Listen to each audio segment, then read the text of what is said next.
one of the biggest lies that was ever told to me, especially being a man with a disability, is that people will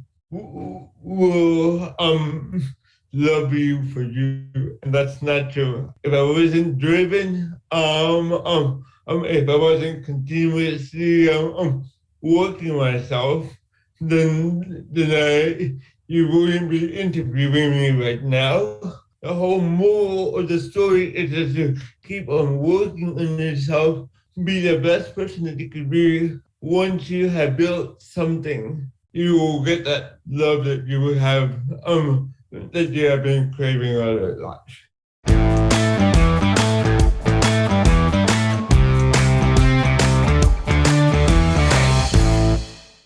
Welcome to the Real Estate and Financial Independence Podcast. I'm your host, Chad Carson. You can also call me Coach, and this is a show all about getting out of the financial grind so you can do more of what matters. Whether you're a brand new listener or a longtime listener, it's always an honor to have you here for another episode. The title of today's episode is How One Investor Found Real Estate Success with a Disability. I also wanted to title this episode Fierce Determination because my interview is with someone named Jason Malabute, and this has easily become one of my favorite episodes ever as an interviewer of the podcast. Jason's just an incredible person, is very focused and determined, as I mentioned earlier, on his real estate goals. He began his career as an accountant, but in the beginning of his story, as you'll hear, is he also was born with a disability called cerebral palsy, and he's turned this into a strength. He's really turned this around and discusses it openly, kind of about some of the challenges that brings, but also the opportunities that has taken him as a real estate investor now. He's gone full-time into the real estate investing business, sort of transitioned from long-distance, smaller residential properties and gotten into more of the multifamily game. But we talk about his story. We talk about his mindset, some of the early kind of ideas that were placed in his head as a young person from family members that helped him out, but also some of the journey he took to get to the point where he got into the professional world and then became a real estate investor. And we also talk about his goals and his plans for the future. So I think you'll love this interview as much as I did, and you'll enjoy meeting and getting to know Jason Malabute. Before we get to the interview, I want to do the segment we do every week where I go behind the scenes and just share a short snippet of what's going on with me, either in my life or my business. And this week I want to talk about something that's appropriate because Jason, the person I'm interviewing, was in the accounting field, and I'm recording this and going to publish it in early January of 2022. So this time of year, something that I always do in our business, or my business partner and I do, is to send out these forms that the IRS requires called 1099s and 1098s. Now, if you don't know what those mean, these are essentially forms that the IRS receives that tell them how much you have paid other people from your business. 1099 is the most basic one. So if you pay a contractor, and at least the rule as I understand it in this year, 2021, 2022, is if you pay someone over $600, if they're an individual, not a corporation, then you're supposed to send them a 1099. Now double check that rule with your CPA because those things change, or maybe I didn't get it exactly right. But the point is, every year, this time of year, we send those out, and there's a deadline, I believe, at the end of January to send those out. You can do those yourself. We just order forms and get them in, and this is where bookkeeping comes in. As one of my earlier episodes, I talked about how important that is. If you track your spending and how much you pay everyone, you can group all of your spending, your transactions, by the people you paid. And so we just do a quick report to say that, okay, here are all the people we paid directly. These people are over $600. They were not a corporation. And then we fill out the form for them. And the thing you have to do before you pay them, though, this is back last year when you're paying them, you have to get a form that has their social security number and their address on it. It's called a W-9 form. And you always want to do that before you pay someone. Get that form because this is the reason you need to send them a 1099 and report that information. A 1098 is a little bit different form when you're paying interest to an individual. Or actually, if they're paying interest to you, you need to report that to the IRS as well. So just a little, if you're receiving notes from someone, you finance the property to someone, something like that, that's just another form you need to think about. So that's what we're doing this time of year. We get those done. It's usually pretty simple, pretty straightforward. Just knock it out. We also have friends who use their CPAs to do this, or some kind of accounting firm. So you can do that as well. But the bottom line is you got to do it. If you like this behind the scenes segment and want to connect with me even more often behind the scenes, there's two ways you can do that. The first is to get my free email newsletter, which comes out each Monday and Friday. You can register for free at coachcarson.com/REI toolkit. New subscribers get my real estate investing toolkit, which includes helpful tools like my closing checklist, a deal worksheet, a tenant screening criteria checklist, and other goodies. Again, you can get it for free at coachcarson.com/REI toolkit. The second way you can stay connected with me offline is I teach online courses where you can interact with me and let me help you with real estate investing. Some courses are available anytime on topics like creative financing, which is all the different tools to finance with non-bank financing, lease options, seller financing, things like that. I also have a course on finding off-market deals, another course on doing due diligence and the paperwork when you buy a property, and much more. And then I also do a premier course twice per year. It's called Real Estate Deal School. It's open in the spring and it's open in the fall. And students go through with me live over a 2.5-month period where I help you step by step to purchase your next investment property. You can get details on these courses at coachcarson.com/courses. Now let's get started with today's interview. Hey, Jason, welcome to the podcast. Hey, Chad, thank you so much for having me on the platform. Yeah, absolutely. This is going to be fun. I've been looking forward to this, and I just want to say up front that I think I met you indirectly while we were at a Bigger Pockets conference. I think you messaged me, and we never got to connect in person. But we have a mutual friend, Sterling White, who's also going to be on this podcast if it hasn't been already. And so he introduced us, and really happy that he did, because I've been.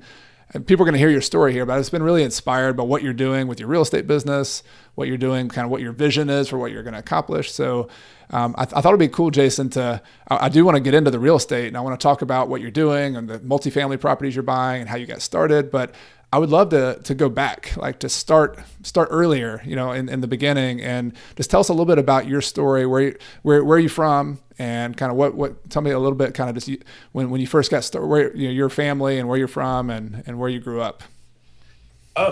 So I am born and raised in Los Angeles, California. I'm from a small town called San Antonio. When I was born, I was born with cerebral palsy, and my doctor wasn't sure if I was going to be able to walk, talk, or be able to have a high functioning, life. Ever since I was a kid, I always knew that I would be greater than what society had for me. So I always pushed myself to be something. I still remember when I was a kid, I was really good at drawing. I was really good at drawing Pokemon and Dragon Ball Z. And my parents suggested that maybe I should be an architect. And then I realized that being an architect is more than just drawing, so that didn't quite work out for me. Right. And then when I turned 13, that's when I really got into playing basketball. And during that time, my favorite player was Kobe Bryant. Of course. Who doesn't love Kobe? Wow, gosh. We all miss him now too, man. Yeah, and then during that time, I would practice basketball every single day. It doesn't matter if it's hot, if it was freezing cold, if it's raining, I didn't care. I practiced basketball 8 hours a day when the sun went up till the sun went down. And during that time, you couldn't tell me that I wasn't going to be the first professional basketball player with a disability, because I knew that in my head, I knew that if you put in the work for something, then the results will follow. And I actually made it all the way to my junior varsity team, and I actually got a little bit about more playing time than some of the players there. So like obviously I was pretty terrible at basketball. I didn't score 1 point. Uh, uh, However, I got one steal and one foul.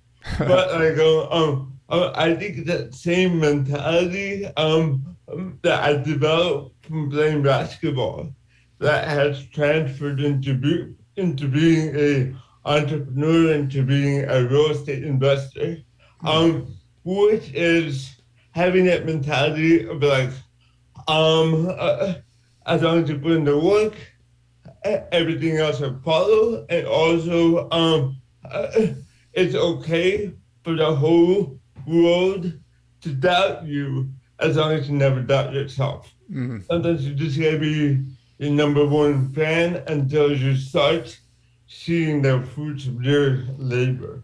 Wow, that's such a beautiful story. I love it, and I don't know if you knew this, Jason. Like basketball is I played football. Like that was kind of my sport I was best at. But I love basketball. I love the game. I just love I love pickup basketball. I loved watching Kobe. I loved watching Michael Jordan play. I think it shows so many things. But I love your mentality there. And I'm wondering, just like going back to your as a growing up, Jason, like. Was that something that mentality of not doubting yourself or believing in yourself or kind of having big ambitions? Like, was that something you always had? Was there a mentor? Was there somebody who helped you instill that? I'm just wondering, because you obviously had that. I'm just wondering where that started for you. That was just something I was born with, because I remember like when I was a kid, me and my mom would be like we'd be riding the car together, and then we would see other people with disabilities inside the mall, and they're doing manual labor, and there's nothing wrong with that, but I always knew whenever I was alone in my room when I was a kid, that that was not gonna be me. I always knew that um I was gonna be somebody one day. I didn't quite know what it was, at first I thought it was gonna be basketball, and then maybe it's gonna be rap music, which by the way I was terrible at rap music too. Well, who are some of your favorite? I'm sorry for interrupting, but who are some of your favorite rappers or people who are you aspired to or like to emulate? So I look up to rappers who are into investing and also entrepreneurs. So some of my personal favorite rappers are Nipsey Hussle and Jay-Z. Those are the people that I personally look up to. Yeah, I've heard just the story, and I know more about Jay-Z, but just the empire he has built and Alpha brand and just this brilliant businessman. He was just amazing. Like just the vision he's had as a beyond just the music. It's just been amazing. I think the reason why that I looked up to them growing up is because growing up with a disability. I mean I've never heard of somebody who has a disability who has accomplished what I'm trying to accomplish. So then I guess the closest example that I've always had were rappers because they came from a humble beginning just like me, and then they eventually built themselves up to become successful businessmen. Right. Yeah. It's clear to see in a lot of their cases where they started from, and they talk about it, and they rap about it. You get to hear what their roots are and where they came from, and yet you can see kind of the transformation where they built themselves up to. That is true. Well, Jason, I know, like, so I want to go back to your kind of timeline and your story. And you said you were 13. You always knew you were going to do something big. You talked about being an architect because you like to draw. Talked about playing basketball. You talked about maybe being in the music industry, being a rapper. Ultimately, though, now you've become an entrepreneur. And I know I want to go back to one other stop off you had there. My understanding is you also went to college and studied to be an accountant. And so I'm just curious how that came about. Like what led you to kind of go that route? Even before I got into college, my parents always pushed me towards entrepreneurship. Especially my dad. My dad, he passed away like a few years ago. However, when he was still here, he'd always push me to become a entrepreneur and to own my own businesses. Because he knew that I enjoy the finer things in life. I like to go travel. I like to have nice things. However, the reality is I'm going to have a more challenging time getting a high paying job compared to somebody who doesn't have a disability. So then that's why he always pushed me to become a entrepreneur. So when I was planning to go to college, I had no idea what I wanted to be. There is no manual on how to become a businessman entrepreneur. So my mom actually recommended that I become an accountant. I had no idea what an accountant was. I had no idea what an accountant does. But she basically said that being an accountant will make you be good with money, so that nobody can trick you out of your money once you become a businessman. So I said, okay, whatever, sounds good. To be honest with you, I wish that I applied myself more when I was in college, but I did not.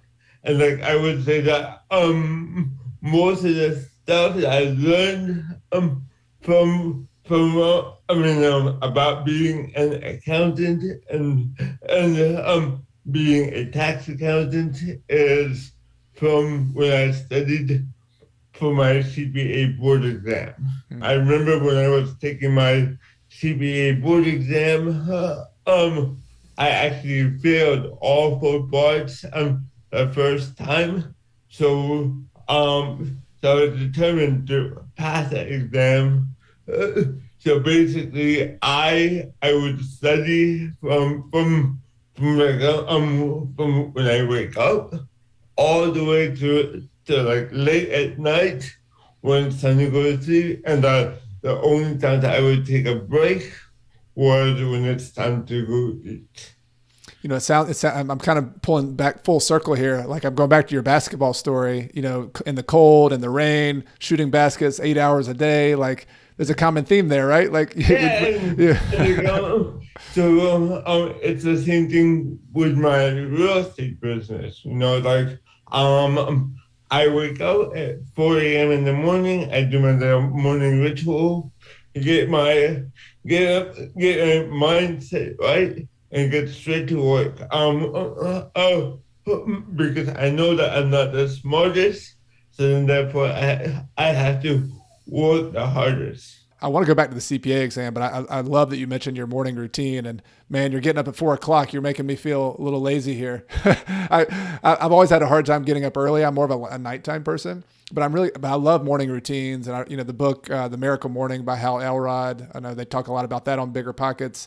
And it's been a big one for me. I'm just curious, are there any particular habits when you first get up that are the most helpful for you that you could recommend to other people? Yeah, so the first thing I do when I wake up is I do my 15 to 20 minutes of meditation just to calm down my brain. And then the second thing I do is I will write down my goals. I actually write down my goals when I wake up and then before I go to sleep. And the next thing I do is I will visualize um, um all my goals. I visualize them being accomplished, and also I visualize what kind of work that I have to put in for me to accomplish these goals, and I try to use as many senses as possible when I'm doing my visualization. So I'm picturing in my head how's it gonna look. I smell it. How is it gonna smell? How's it gonna taste? How is it gonna feel? Yeah, that's so cool. And so you're meditating 15 to 20 minutes, you're writing down your goals, you're visualizing, and I love that you said you're not only visualizing the thing you want to accomplish, but you're also visualizing like the work you're going to have to put in, the gap between like where you are right now and where you're trying to go. Like that, visualizing that reminds me of sports again. Like I remember when I played football, the coaches would teach you, you want to win the game and you want to score a touchdown or you want to make a tackle. I was on defense, but like the most important thing to visualize was what you're talking about, like the actual details of making a tackle or doing a play or remembering a play. It was like all those little micro details were like the most important thing, and it sounds like that's what you're doing. I think that's really cool. Yeah. So that's great. Your morning routine. I want to get back to some of the stuff you're doing right now, but let's go back to your CPA exam.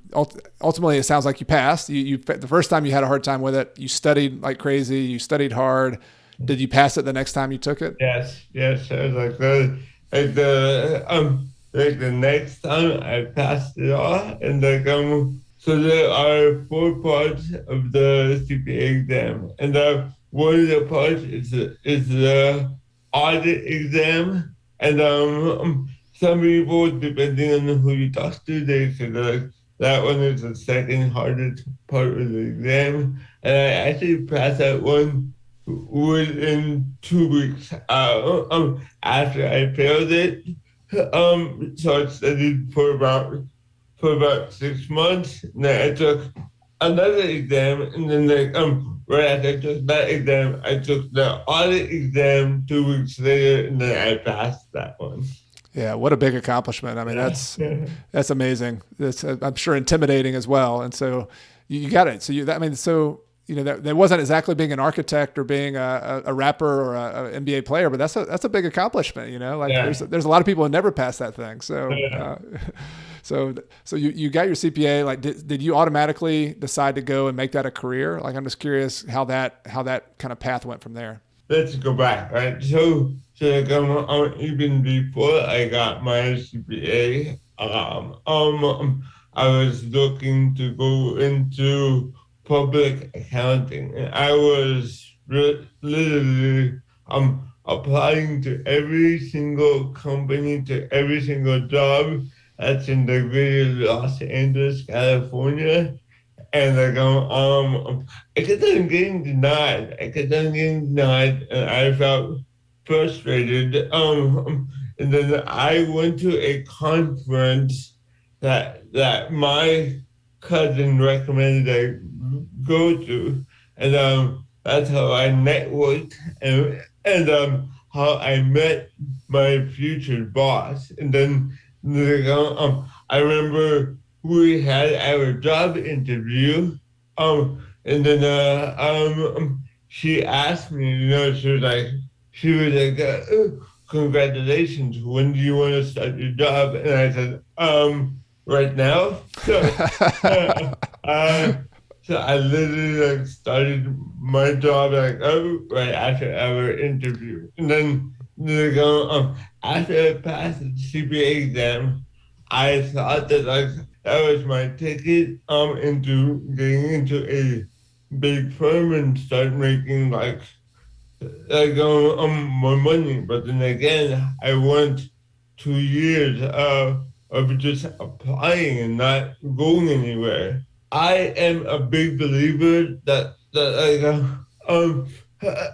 everything happened for a reason. And while I was doing my client's taxes, that's when I noticed that like he had his property and like he was making all this money from his property and like he wasn't doing anything and that's how I got first I exposed to real estate investing. This is funny you mentioned this. Like I've often thought about it. I have a CPA who's really good and I enjoy working with him and he's very helpful in my business.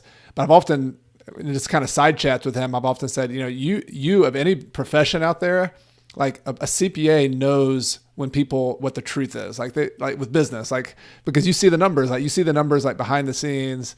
And that's what an invaluable, like if you do have big aspirations like you did to be an entrepreneur and ultimately to do that, to be a CPA, like you saw this real estate investor who's making this money and you had to see like what that person was actually making, and as opposed to like just Instagram stories and people telling the social media stuff. Like you so this person, you saw this real estate investor was making money. Did you automatically say like, okay, like that's what I want to do and learn how to do it? Did you talk to that person? Like how did that kind of seed that was planted grow from there? So right after I got exposed to real estate investing, I put that in the back of my mind that like maybe that's something that I'll consider in the future. And like I just told selective people about my idea. But since I'm Filipino, I'm Asian, we were raised to not tell anybody about your dreams and your ideas until it actually happens. And by the way, that is terrible business business advice. If you're serious about some kind of business, you should be telling everybody what you are doing, just so that you can spread brand awareness. Yeah, exactly. But anyway, like, and then in 2018, that idea just kept on coming back into my mind year after year. And then that's when I started like researching, how do you get started into real estate? And then like I was in some random forum online, and then somebody told me about Bigger Pockets, and that's how I got introduced to Bigger Pockets. And then I remember this was 2018, and like I spent a whole year just like consuming Bigger Pockets material. I was watching all of their podcasts. I was attending Brandon Turner's weekly class on how to analyze deals, and I was reading all the books. And then in 2019, I finally had the courage to actually start buying up properties. Nice. So you went down the Bigger Pockets rabbit hole, which is always fun, right? There's just so much information on there. And by the way, I think by the time this episode comes out, I think this will be reality. But Brandon, who's a friend of mine too, is actually not going to be doing the podcast anymore. That's, I think, 9 year. He had a 9-year run where he's. So I just wanted to let people know what a big influence he's had on a lot of people. I mean, I know tons of people like Jason, like other people I've talked to, got their start listening to Brandon as a real estate investing teacher. So he'll still be around. He's not going to be going away or anything, but he's not doing the day-to-day podcast for the Bigger Pockets podcast. But I love that again, this pattern, Jason, of like really digging into something. Like you had this idea that wouldn't go away, and you decided just to start studying, and you, like a whole year, you were just learning and how to run the numbers and how to do it. And I think so many people get stuck in the education phase where they're just like analysis paralysis, thinking about it. Can you talk to me about what kind of spurred you and how you made that transition from thinking about it and studying to actually going and doing it? My first market was obviously I wanted to invest locally here in Los Angeles. However, after seeing the numbers, like after like digging into the politics here, which I don't want to get into, I realized that like it's really hard to make things work here. So I had to look into another state. So first of all, before I even chose a state, I started to get a lot of pushback from people around me, telling me that I'm crazy for investing out of state, that people are going to see me and my disability and they're going to see it for weakness, and that people are going to take advantage of me, and that I'm the kind of person that are going when I hear that kind of stuff, I want to do it even more. That motivated you. Yeah. That when somebody tells you no, or like, that's not going to work, you're like, watch this, watch that.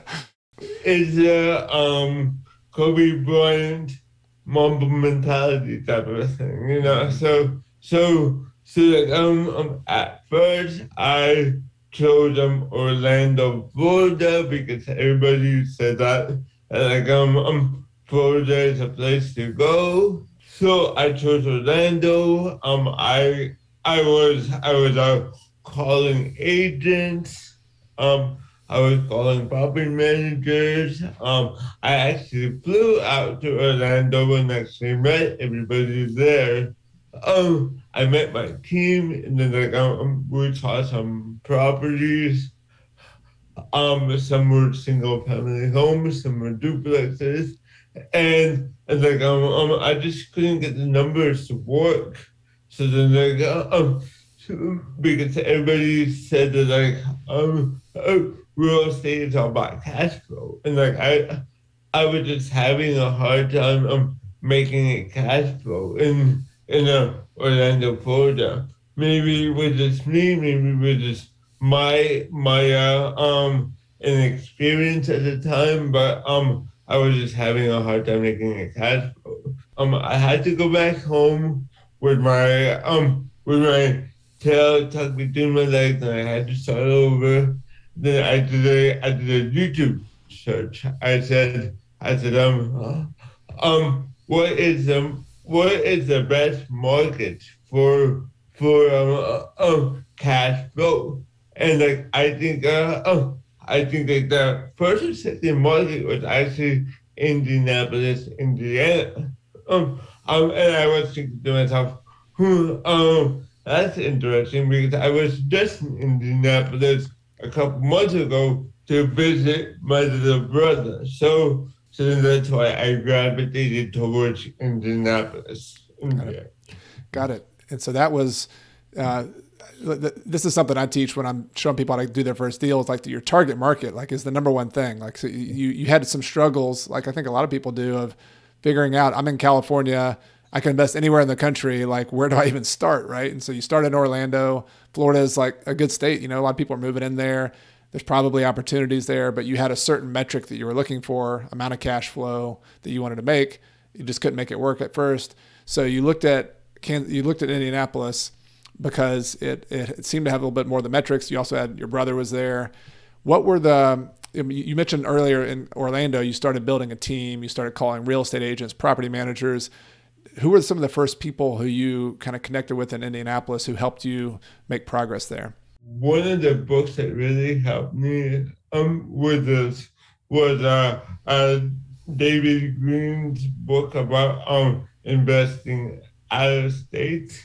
So one of the suggestions that he gives is for you to take the Zillow and Google reviews for the best agents in the market that you are interested in. So that was the first thing I started to do was start to call and interview real estate agents, and then from there I found a property manager using the same process as well.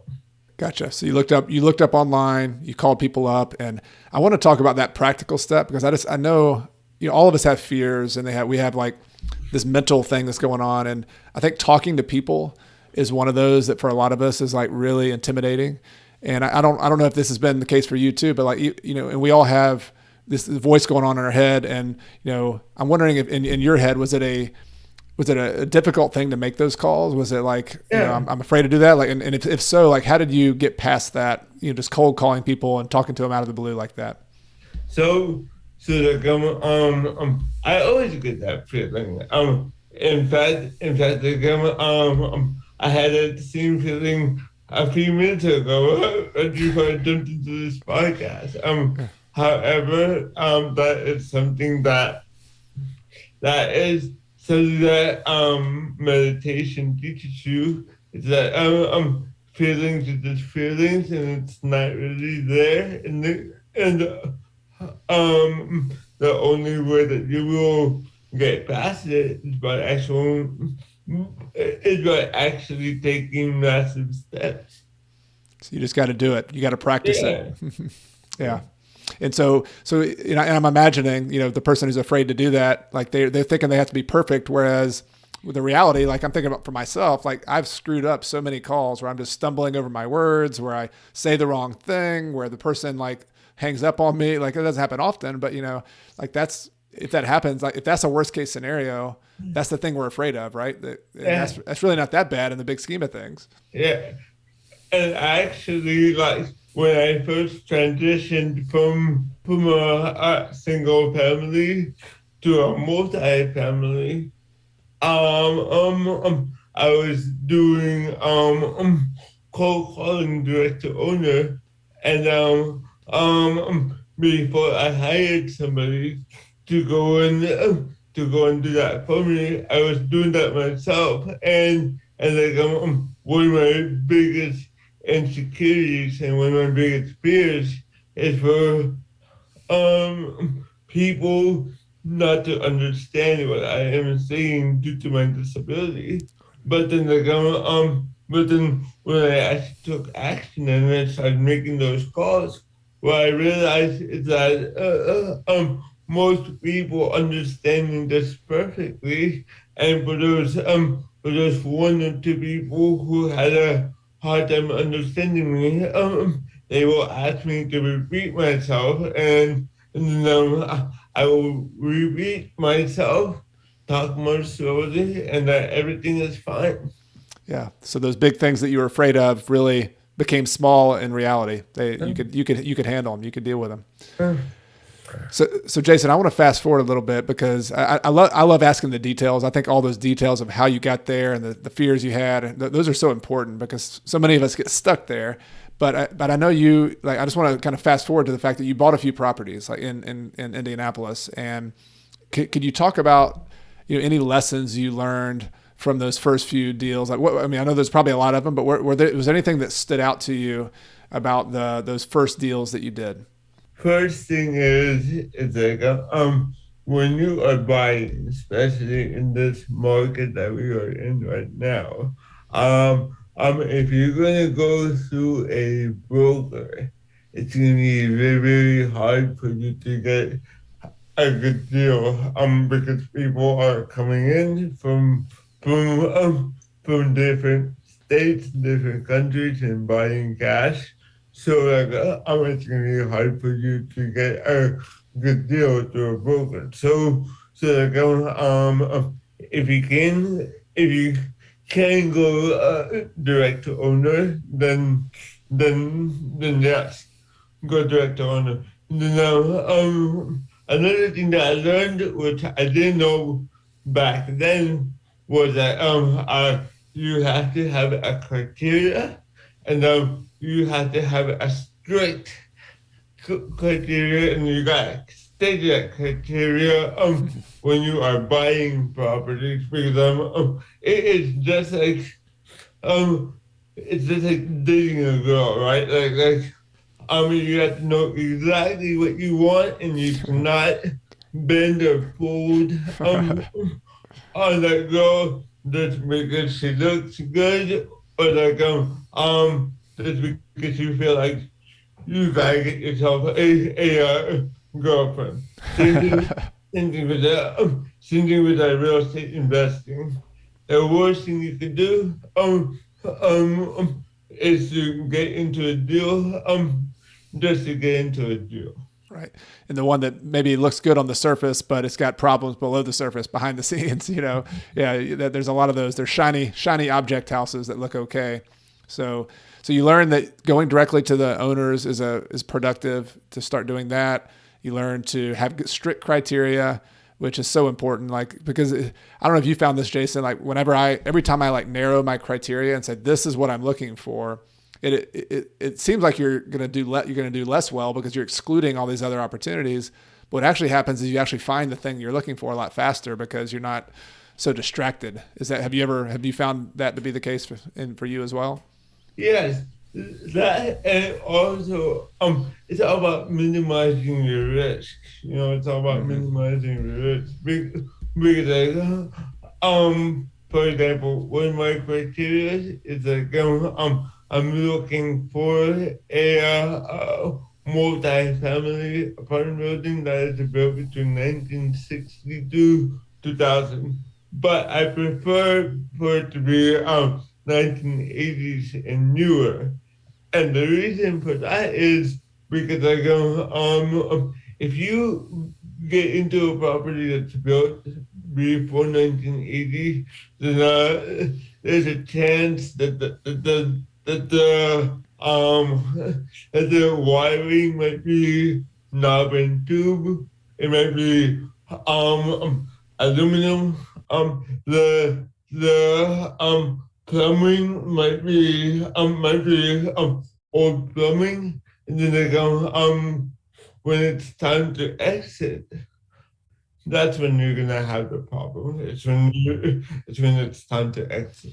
Yeah, you get stuck with those problems if you don't deal with them on the front end. I have a multi-unit property. We just had a water issue, and we had to bring in the remediation company. And we found out that the third layer of vinyl in the kitchen, when they're going to go dry everything out and rip out the flooring, that the third layer of vinyl had asbestos. It was asbestos, and then so that turned into from like a couple $1,000 to a $10,000 remediation, because then we had to bring in the special remediation to wall off everything with plastic and use special suits and vacuums. And so it's I think putting numbers on that, some of these problems on older properties. I happen to love older properties, but I'm also it's kind of irrational too. Like I love the craftsman nature of them, but if you want to look for the things with the least problems, absolutely. Like it's gonna be a lot more smooth sailing the newer the property is, because the code's changed and the electrical wiring changed, and I've had to deal with foundation issues at a 1890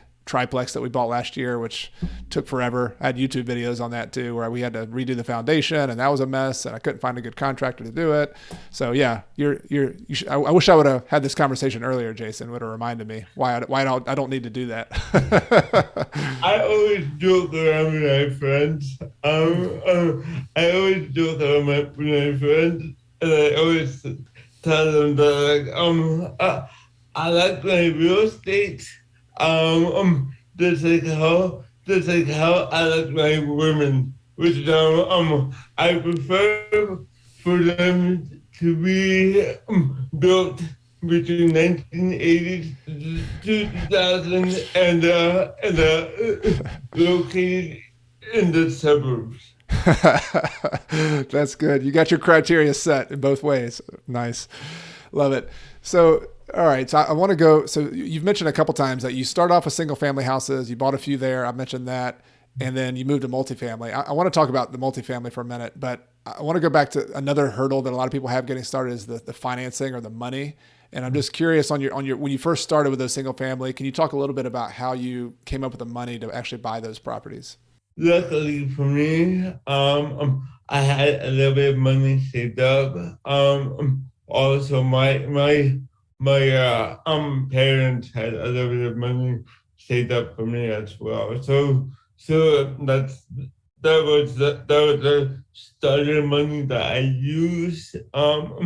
Because I knew that I was new to real estate, and I knew that I was gonna make mistakes, which I did.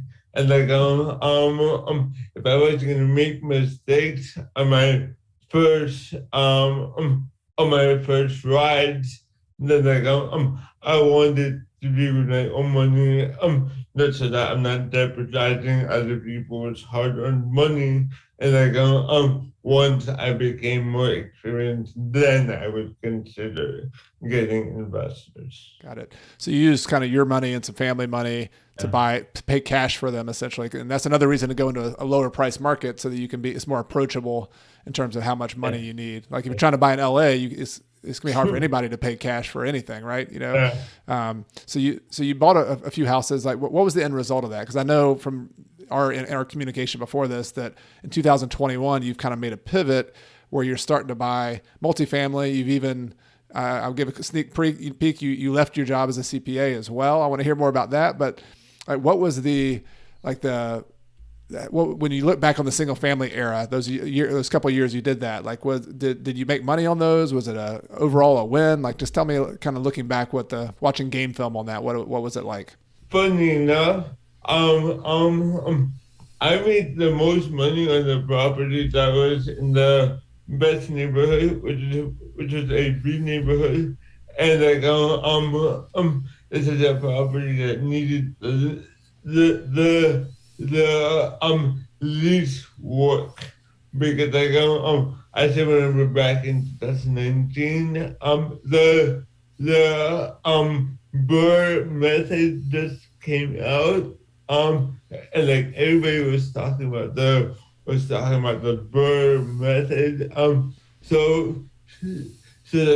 my thinking was the more heavy lifting that I did on the rehab, the more profitable it is. And what I learned was it's actually more risk. The more rehab you're doing, that means there's more moving parts. My best property was the one that needed the least work, which is in the best neighborhood because first of all, it was less work orders, and second of all, tenants who are in B communities, they tend to have their life more together, and there's less drama, and they pay on time, and sometimes you even forget about that property compared to a C neighborhood property where every single month there's somebody's losing their job and somebody can't pay. So I would say those are my biggest lessons. Gotcha. So ironically, the one that needed the least repairs ended up making you the most money, probably appreciated the most during that time you bought it. Yeah. And so great. So you made a decision though, and this is what I want to get to your mindset about what you're doing now. So you made another pivot. You've made some pivots in your life. You've decided to do different things. You've made this pivot from owning single family in Indianapolis. You've sold. My understanding is you've sold those in 2021 to now work on one more. Okay, so you sold a couple. And how many did you end up having and then selling? Just out of curiosity. So before I started selling, I had 3 rentals. I sold 2. And now I have 1 more that I'm going to sell in June. Got it. Okay. Yeah. And this is probably tax reasons why as well, right? You don't want to sell all in 1 year. This is a CPA. It's not that. It's because there's still a tenant inside. Okay. And you can make more money in the single family side when the property is big compared to when it's occupied. That makes sense. Got it. So the lease expires next June, and you're going to wait till they move out, and then you'll sell it. Got it. And are you just selling those outright, or are you doing like an exchange to try to buy other properties, or are you just cashing them out? No, I'm just selling them outright. I just try to keep it as simple as possible right now. Yeah. get rid of them so that I can focus more on the multifamily side. Got it. Okay, well, talk to me about that. So you've built up a lot of knowledge. You've learned some things. You've done deals. You now have more confidence. You've made calls and built a team. Like what? Tell me about this transition to multifamily and what motivated you to do that, and what some of your first steps have been. One of my biggest motivations is scale, right? So like when you're doing a burr on a single family house, it could take you 7 months to get the property acquired, rehab, rented, and then refinanced. And they go, that's not even counting a seasoning period on the refinance. So then I was thinking there, like, I was sitting and thinking, wow, like, I am I'm using up 7 months of my life on just one door when it was taking the same amount of time, the same amount of energy for 10 doors, 20 doors, 100 doors. It's all the same thing. It's just you just gotta think bigger. Love it. So you decided to go bigger. What were some of some growth steps you had to have? I mean, you started when you first did your first deal, you had some capital saved up. Like what have you had to change or do differently in order to be able to knock down or try to knock down some of these bigger deals? First of all, it's like I got myself a mentor. Shout out to my mentor, Sterling White. Yep. Because I was able to learn so much about the multifamily space in just 1 year and change that would normally take somebody 10 years to 10 years to acquire. Also, shout out to my other mentor, Charles Seaman, who has helped me with my underwriting because something I learned is that there is two sides to the multifamily space. There is the acquisition, which includes the networking and all the personal branding and all that, which is more of a Sterling specialty. And then there is the stuff that you don't see, which is a underwriting, which is more of Charles's specialty. So I was able to learn from both of them. Right, and just for those of you who are new who don't understand what underwriting means, it's the analysis of the deal, right, or the spreadsheet and the running the numbers and also verifying assumptions. Is that what you're understanding? Is that what it means to you as well? The underwriting process. Yes. So tell me how it's going. Like, so I know this is kind of a story to be continued as well, but you've sold a couple properties. You're now, is it right that you've also focusing 100% of your professional time on this as well? Like, so you're not working as a CPA anymore? No. So this year was one of the biggest years of my life because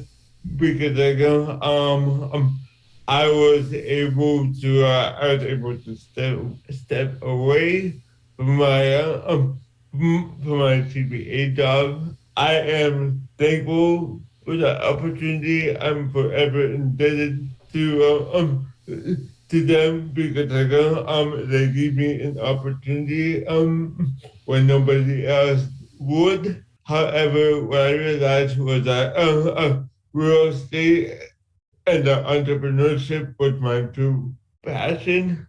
And if you've ever read the book, the one thing, one of the lessons there is if you chase the rabbits, then you will end up with none. So then that's why I decided that I want to focus 100% of my time into the multifamily space. Yeah, I actually just reread that book, The One Thing, and it's such a simple little book, and it's so packed with like amazing lessons. But going back to your you have some big aspirations. Like you'd like to own lots and lots of units. You want to have lots of cash flow. You want to build wealth. You want to leave a legacy, as a lot of us do.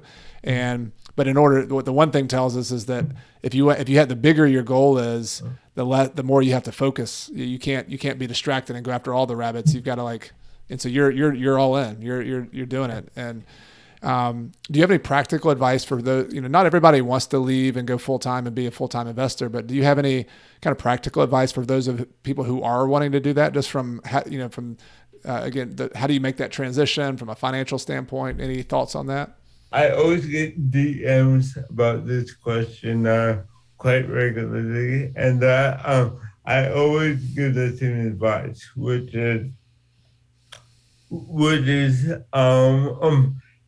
save your money and then spend 1 year just educating yourself. Go watch Bigger Pockets. Go watch Chad's YouTube channel. He has a lot of great material there. Thank you. Go watch Grant Cardone, and just really sucking all the knowledge. For some reason, I keep on telling this to everybody, and nobody has came back to me yet telling me that they have taken my advice. I don't know why. It's hard work. That's why probably I got to study for a year. What do you mean? What is this? Yep. So save your money, study, and then you're building up your bank of knowledge and you're building up your bank of money. And then if you're ambitious, then take the plunge. And so I just want to congratulate you on your progress so far. This conversation has been awesome. And I know just from the practical details of facing your fears and making the calls that you need to make, of following your passion, of having failures and just continuing to step forward and no matter what, I feel like the lesson behind the lesson here is a word that you told me. We have a written interview that I'm going to share in the show notes as well. You said one of the most important words in your life has been determination, of not giving up, not quitting. And so do you have any kind of, as we're kind of parting words here, kind of wrapping it up, do you have any thoughts on that part of your story, the determination part and persistence? I have two things I want to share quickly. Sure. Before we sign off, which is last year when I started to transition from single family to multi-family.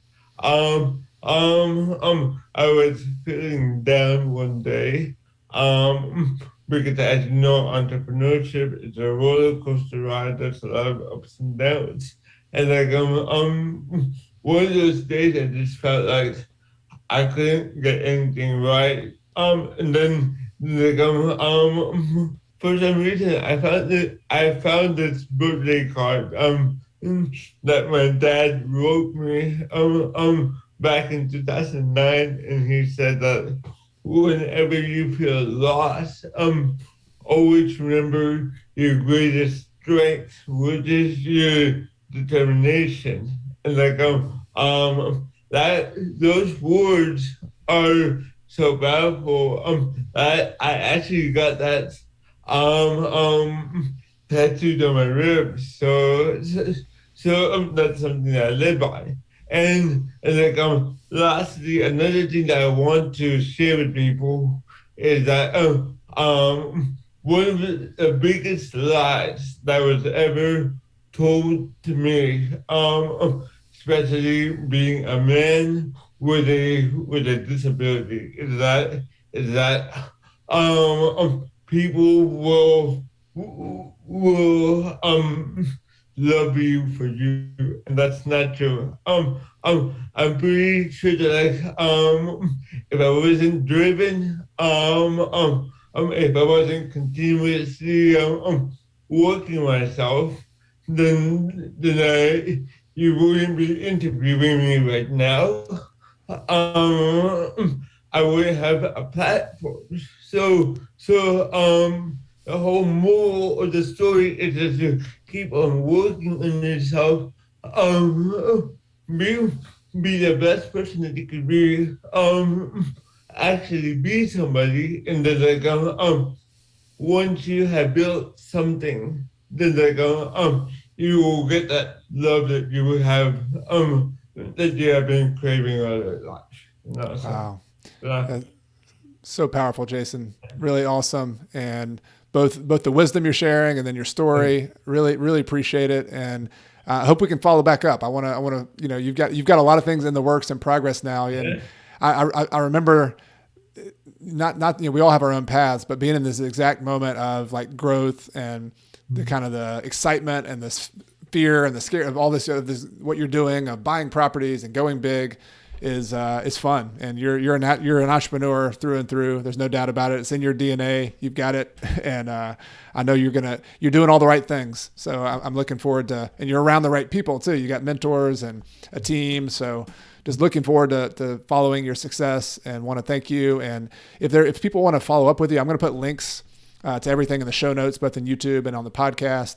Where would you like to send people to hang out with you or to stay in touch with you after they listen to this podcast? You can find me on Instagram, Jason Malabute, and same thing with Facebook, LinkedIn, Twitter, TikTok, and also you can check out my website, which is www.jasonmalabute.com. Great. We will put links to all of that in the show notes. Jason, this has been a lot of fun. I hope I'm planning to actually connect in person next time when we see each other at Bigger Pockets. And then, of course, if you're coming through Clemson or I'm coming through LA, we'll get together there as well. So it's been a pleasure talking, Jason. Really nice to meet you. And thanks for coming on. Yeah. Thank you again for having me. I really appreciate you. If you'd like more details on today's guest or the resources that we discussed, you can find a link to a full written interview for today's episode in the podcast description in your podcast player or in the video description on YouTube. And if you're new here, please consider hitting that subscription button on your favorite podcast player so you'll be notified each Monday morning with my newest episode. And if you like the show, there are a few different ways you can help to support me and to keep the show going. The first is to leave a review on whatever your favorite podcast player might be, if it has a review function. Apple Podcasts is one of the biggest ones. People read these reviews when they're deciding to listen, and it helps us to get discovered. The second thing you can do is to subscribe to my email newsletter at coachcarson.com/REI toolkit. New subscribers get my real estate investing toolkit with tools like a closing checklist, a deal worksheet, a tenant screening criteria checklist, and other goodies that will help you on your journey to financial independence. You can get it all for free at coachcarson.com/REI toolkit. The third way you can support the show is to consider joining one of my online courses, which is where I personally teach and provide tools for you to become a successful real estate investor. There's some courses always available, like my rental property analysis course, which has my spreadsheet that I use to analyze deals, and I teach you how to use it, how to go deep with running the numbers. I have a real estate deal finder course all about finding off-market deals. I have a contract to closing course all about due diligence and the paperwork you need to buy a property. And then each spring and fall, I have a premier course and community called Real Estate Deal School, which is where I help you gain momentum in buying your next deal with a group of your peers. So other students, we do it over a 8 to 10 week period, actually a 10-week period. And I do that in the spring and fall. You can find details on these courses at coachcarson.com/courses. I also want to take this time to thank some people behind the scenes who make this podcast possible each and every week. This includes my podcast editor extraordinaire, Michael Wynn, my amazing virtual assistant, Megan Thompson, and my wife, Carrie, who helps behind the scenes with bookkeeping and is also my partner here at Coach Carson. So I want to thank all of them. And then, of course, I want to thank all of you, the listeners of this show. This show exists because of you, it exists for you, and I really appreciate you being here for another episode. Everything I've shared with you in this episode has been for general education purposes. I've not considered your specific situation or risks. Before buying your own investments, be sure to consult a financial, real estate, and/or a legal professional. Until next time, I'm Chad Carson. You can also call me Coach, and I'm your host for the Real Estate and Financial Independence podcast, which is all about helping you get out of the financial grind so you can do more of what matters. See you next time.